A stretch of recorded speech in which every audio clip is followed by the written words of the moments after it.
Hello বন্ধুরা, আমরা গিয়েছিলাম দেখো ইন্ডিয়ান মিউজিয়ামে। এখানটায় আমাদের হাতে একটা ব্যাগ ছিল, ওটা আবার আমাকে আটকে দিয়েছে। তো আমাদের বলে রাখছি, যখনই যাবে কোনো ব্যাগ ট্যাগ থাকলে ভিতরে কিন্তু নিয়ে যেতে দেবে না, বিশেষ করে কোনো খাবার থাকলে সেই ব্যাগগুলো নিয়ে যেতে দেবে না, জমা রেখে যেতে হবে। আর ফটো তুলতে হলে 60 টাকা দিয়ে টিকিট কাটতে হবে।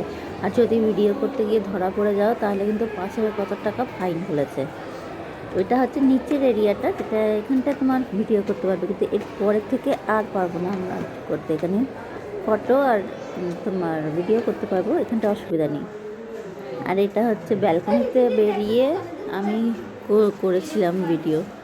আর মানে কোনো রুমের ভেতর গেলে তখন আমি কিছু করতে পারবো না। এরপরে যে ভিডিওটা আসবে সেটা হচ্ছে একটা রুমের ভেতর ভুল করে আমি ভিডিও করে ফেলেছিলাম। একজন পুলিশ আমাকে ধরে নিয়েছে, বলছে জানেন আপনার কত ফাইন হবে, 5,000 টাকার বেশি ফাইন হবে। আমি বলছি সরি, আমি তো জানতাম না, আমি আর কোনো ভিডিও করতে পারিনি, ফটোও তুলিনি।